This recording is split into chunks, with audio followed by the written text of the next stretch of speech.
Welcome back again. Well, we hope that you're coming back again, or we welcome all newcomers as well. We've been talking about since the very first video that we were going to share with you the cost, and we said that we were going to share both cost with and without insurance. Today we're going to focus on without, because I think that that's probably the most helpful, and thanks to Natalie, we have a lot of information to share. So everyone's probably curious, what is the cost of IVF? So for us, our clinic, it was $17,000. That included one retrieval, one transfer, and then genetic testing. That did not include medication.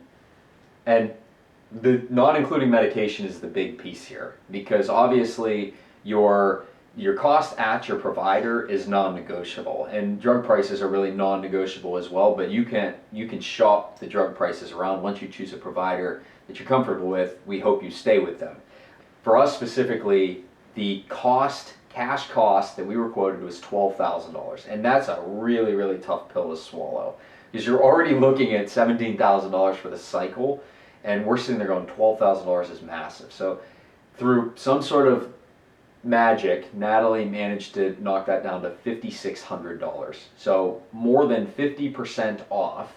And we have some other things that also reduce that even further that we're going to talk about later. But really, we want to get into how in the world did Natalie manage to take a $12,000 bill and turn it into $5,600. I guess think about that.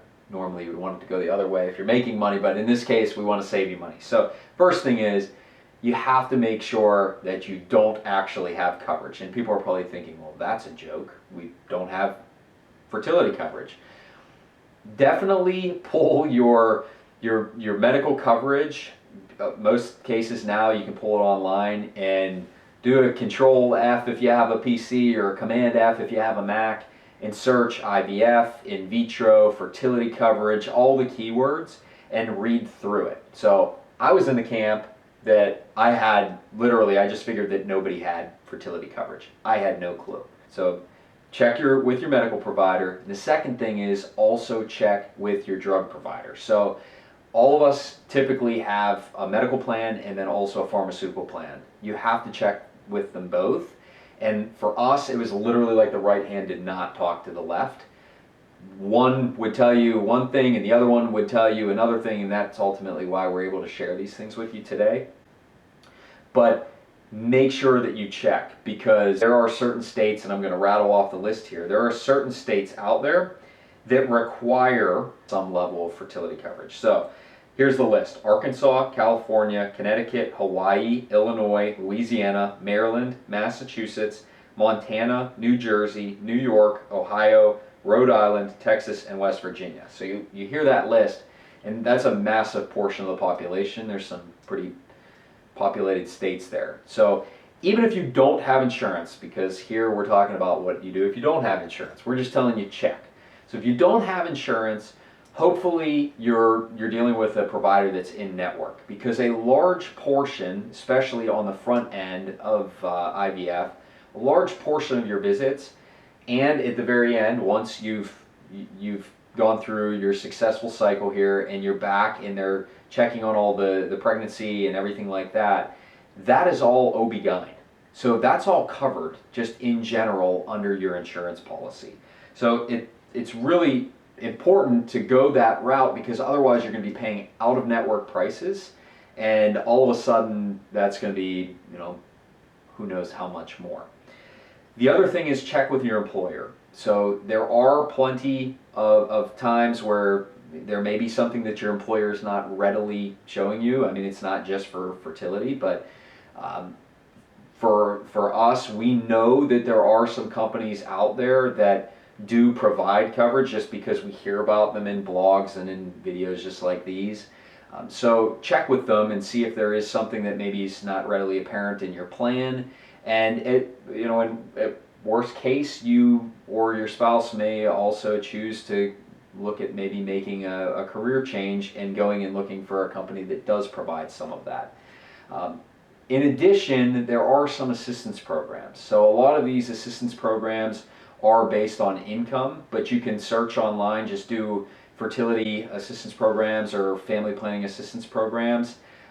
There are some things out there that are available, at least for you to look into. So I mentioned earlier that our fertility clinic, the cash price was $17,000. Now obviously you can't negotiate that. However, certain fertility clinics will offer what's called a promise program. At least that's what it was called for our clinic. So at our clinic, if we went with the promise program, if we didn't have insurance coverage, you could choose to pay $19,000. That would end up including one retrieval, an unlimited amount of transfers, either until you run out of embryos or until you have a live birth.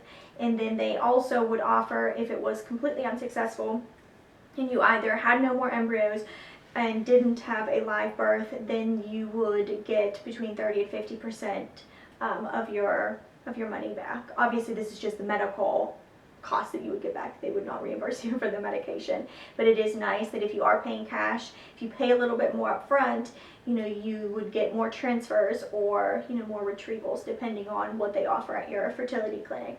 And now the big one, medication. So the medication tips, like Ari had mentioned, the initial cash price that we were quoted for our medication was $12,000.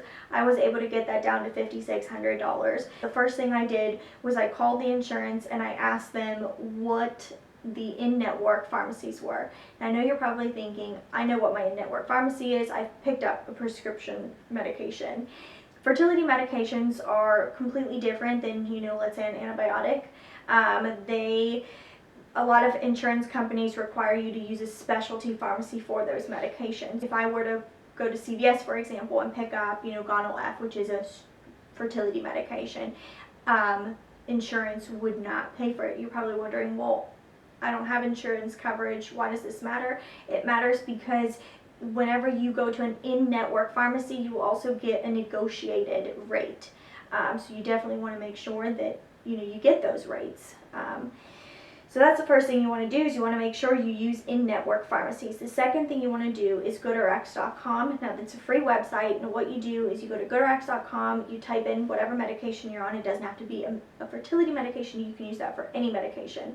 You type in the medication, dosage, and then it pulls up all the pharmacies, and it will give you a cash price for that particular pharmacy, and it will also give you a coupon price. The coupon you get, it's free. You'd click on it.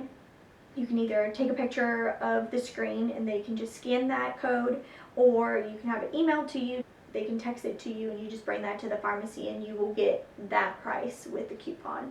Just be aware that those coupons, they are only valid for a certain amount of time. So just check that site frequently, and it's not going to benefit you if you check it in January and your cycle isn't until December. So just be aware of that. And then the third thing you want to do is you want to, after you wrote down all your in-network pharmacies, all the GoodRx prices, you then want to call the pharmacies and you want to ask them to give you a cash price, and you want them to give you a run the medication through insurance. That way you can see, okay, which price is the least expensive. Now you'll be shocked to see that, some medications, the negotiated rate will be cheaper. Other medications, you will see cash paying price is actually less than the negotiated rate, which to me doesn't make any sense, but that's how it is. So definitely check those three. So you're going to want to have the GoodRx coupon price, cash paying price, and then as well as the insurance negotiated rate price.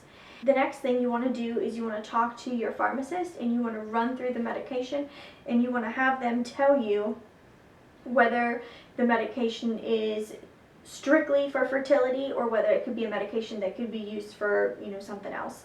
The reason you want to ask is because if it's not strictly fertility, your insurance company will cover it. So for example, I was on progesterone and estrogen, which those medications are not strictly fertility medications, so those were 100% covered by my insurance. So medications like that, you're not going to want to pay, cash price for. So basically the way we, lowered the cost is basically through making sure we use an in-network pharmacy to get that negotiated rate. We use GoodRx coupons. We actually ended up going to 4 different pharmacies. We shopped around to get the best rate because it's not a one-stop shop. You're going to see that CVS may give you the best deal on progesterone, and, Harris Teeter will give you a better deal on, estrogen. So you want to shop around. So for us, we ended up using, like I said, 4 pharmacies. We used Harris Teeter, Publix, CVS, and then Freedom Fertility, which we really liked Freedom Fertility.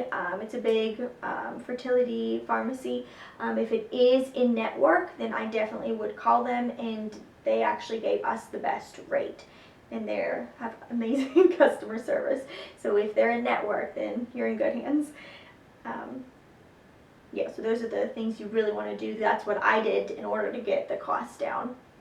So Natalie actually mentioned Freedom Fertility, and this is actually one of the next points here, but their customer service was so good that when we did call them, when we were looking to try and get some of the prices, they actually brought up some other rebate programs. So we actually did not end up using one, but there was one available at the time whenever we were buying the meds for a specific drug. So it was literally just, if you paid cash, you send the drug company in your receipt, they send a rebate of X dollars back to you. I think it was a percentage of whatever the cost is. But for us, just like Natalie said, talk to your pharmacist, because they told us about this. So we would have, honestly, this was so buried that there's no way we would have found it, and we wouldn't expect anybody else to find it either. But those types of things are out there. The other thing is, I think for us, all of the syringes came from Freedom Pharmacy. They were all supplied and they were all covered. But those things, again, are covered by insurance. So that's another big reason why you want to go with an in-network pharmacy, because you can get that type of stuff covered. We also found out, because of COVID and we couldn't get any alcohol pads, that you can have a script written for alcohol pads. We had no clue. We just thought you had to buy those over the counter and maybe pay with an HSA or an FSA, but they were covered. So that was very helpful as well.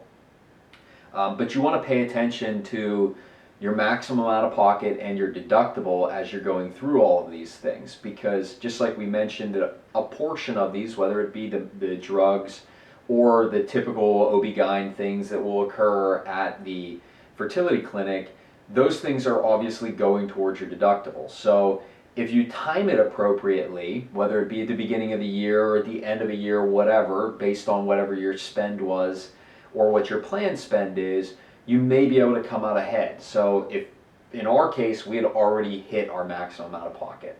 So all of these things at OB-GYN, or that were covered by OB-GYN, all just kind of got covered because they were all a portion of in-network costs anyway. So pay attention to kind of where you stand with insurance, knowing that there are some things ultimately that will be covered.